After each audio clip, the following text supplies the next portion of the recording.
कश्मीर को जो स्टेटहुड है वो वापस देना है। आज जम्मू कश्मीर में राजा बैठा हुआ है, उसका नाम एलजी है मगर वो है राजा। ब्रुनई दारुस्सलाम पहुंचे प्रधानमंत्री नरेंद्र मोदी और ब्रुनई के सुल्तान हाजी हसन अल बोलकिया ने प्रतिनिधिमंडल स्तर की वार्ता की है। इस मौके पर प्रधानमंत्री नरेंद्र मोदी कहते हैं, मैं आपके और पूरे शाही परिवार के प्रति आपके भावपूर्ण शब्दों, गर्मजोशी भरे स्वागत और आतिथ्य सत्कार के लिए हार्दिक आभार व्यक्त करता हूँ।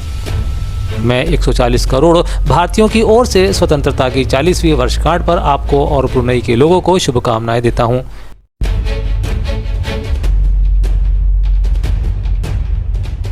आपके भावपूर्ण शब्द, गर्मजोशी भरे स्वागत और आतिथ्य सत्कार के लिए मैं आपको और पूरे शाही परिवार का हृदय से आभार व्यक्त करता हूं। सबसे पहले मैं आपको और ब्रुनई के लोगों को आजादी की 40वीं वर्षगांठ पर 140 करोड़ भारतवासियों की तरफ से हार्दिक बधाई देता हूं। इसके बाद यात्रा के दूसरे चरण में आज प्रधानमंत्री नरेंद्र मोदी सिंगापुर पहुंचे, जहां भारतीय समूह ने उनका गर्मजोशी से स्वागत किया। इस दौरान सांस्कृतिक गतिविधियों को भी दर्शाया गया और नृत्य प्रस्तुतियां दी गईं।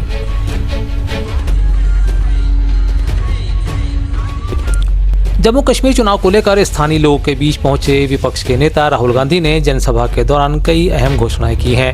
राहुल गांधी ने अपने संबोधन में कहा, भाजपा का काम नफरत फैलाने का है, जबकि हमारा काम मोहब्बत फैलाने का।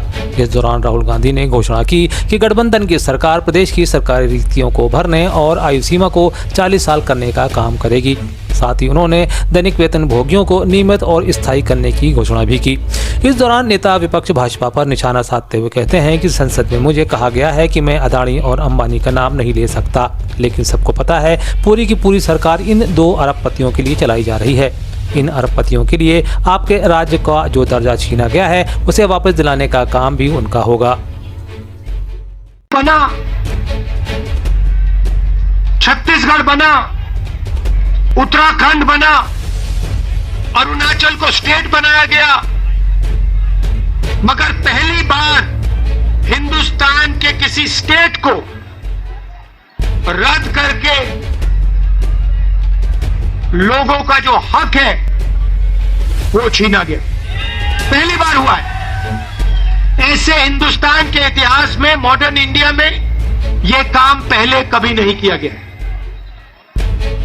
तो सबसे पहले जम्मू कश्मीर को जो स्टेटहुड है वो वापस देना है, क्योंकि आपका सिर्फ स्टेट नहीं छीना गया, आपके अधिकार, आपका धन, सारा का सारा आपसे छीना जा रहा है। 1947 में हमने राजाओं को हटाकर लोकतांत्रिक सरकार बनाई, हमने देश को कॉन्स्टिट्यूशन दिया।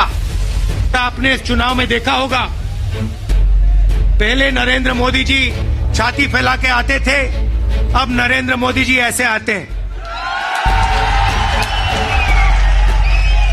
पहले बड़े बड़े भाषण करते थे, इस बार पार्लियामेंट में घुसने से पहले उन्होंने अपने सिर पर कॉन्स्टिट्यूशन को रखा, फिर गए अंदर। मध्य प्रदेश के मुख्यमंत्री डॉक्टर मोहन यादव के पिता पूनम चंद यादव का मंगलवार को 100 वर्ष की आयु में निधन हो गया था, जिनका आज अंतिम संस्कार कर दिया गया। बता दें, इससे पहले मुख्यमंत्री डॉक्टर मोहन यादव के पिता पूनम चंद यादव के निधन के समाचार मिलते ही प्रदेश सरकार में शामिल सभी मंत्रियों ने बुधवार के सभी दौरे और कार्यक्रम निरस्त कर दिए थे। प्रदेश सरकार के लगभग सभी मंत्री उज्जैन के लिए रवाना हो गए। श्री यादव के पिता के निधन पर विपक्ष के नेताओं ने भी शोक जताया है। अंतिम संस्कार शिप्रा तट पर भूखी माता मंदिर के पास किया गया, जबकि अंतिम यात्रा गीता कॉलोनी अब्दालपुरा से शुरू होकर सगड़िया सुल्तान मंदिर, खजूरवारी मस्जिद, बुधवारिया निकास चौराहा, तेलीवाड़ा, कंठाल, सती गेट, छतरी चौक, गोपाल मंदिर, ढाबा रोड, बड़ा पुल, कार्तिक मेला ग्राउंड, भूखी माता स्थल पर पहुंचा। अंतिम संस्कार में शामिल होने के लिए केंद्रीय मंत्री, सांसद, विधायक, अफसर सहित कई वीवीआईपी यहां पहुंचे थे। पश्चिम बंगाल विधानसभा में एंटी रेप बिल पर मध्य प्रदेश कांग्रेस अध्यक्ष जीतू पटवारी ने कहा है, शासन को, प्रशासन को ऐसे प्रयास करने चाहिए जिससे ऐसी घटनाएं रुकें। यह स्वागत योग्य कदम है।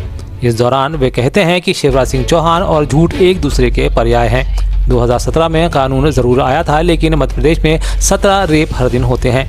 डेटा बताता है कि मध्य प्रदेश में सबसे ज्यादा आदिवासी और दलितों के साथ रेप होते हैं।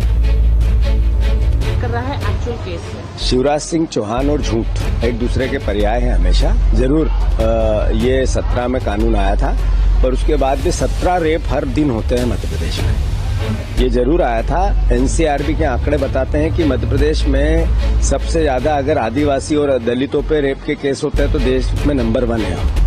ये शिवराज सिंह चौहान साहब ये नहीं बता पाते हैं कि जिस तरीके से महिलाओं पर अपराध, अत्याचार, अनाचार, मारपीट, उनकी सार्वजनिक पिटाई, सार्वजनिक रेप, ये भी मध्य प्रदेश में ही सबसे ज्यादा होते हैं। जरा आंकड़े उठा ले अपनी सरकार के, जिसमें वो मंत्री है, और फिर बात करें तो ज्यादा बेहतर होगा। अपनी बात करके कह के केवल बीजेपी का और अपना खुद का गुणगान करके ये उस अपराध से नहीं बच सकते जिसमें बहनों को 3,000 रुपए का वादा करके आए थे, दे रहे हैं 1200। वोट लेके सरकार बना के आ गए किसानों की, और उनको कहा था आपको 3100 और 2700 का दाम देंगे, और अब उनको मिल रहा है उनकी खेती लाभ का धंधा बनाएंगे, सब घाटे में। तो झूठ और शिवराज एक दूसरे के पर्याय है।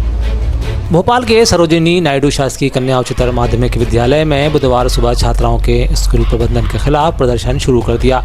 बड़ी संख्या में छात्राओं ने मिलकर स्कूल के गेट पर नारेबाजी की। छात्राओं का आरोप था कि उनसे स्कूल में साफ सफाई करवाई जाती है। वहीं हंगामा बढ़ता देख राज्य शिक्षा केंद्र के निदेशक स्कूल पहुंचे और आरोपित महिला अधिकारी को लंबी छुट्टी पर भेज दिया। तब कहीं जाकर छात्राएं शांत हुई। इस दौरान कांग्रेसी विधायक आरिफ मसूद भी स्कूल पहुंचे और छात्राओं से बात की। ऐसे में कांग्रेस ने मामले पर सरकार पर निशाना साधा है। कांग्रेस नेता पूर्व मंत्री अरुण यादव, पूर्व मंत्री पीसी शर्मा और नेता और विधायक विक्रांत भूरिया ने सोशल पोस्ट पर भाजपा के बेटी बचाओ बेटी पढ़ाओ नारे पर सवाल उठाया है। साथ ही लिखा है कि भाजपा की सरकार में नारे, जुमले सब झूठ और फरेब है, इनका वास्तविक जीवन से कोई सरोकार नहीं।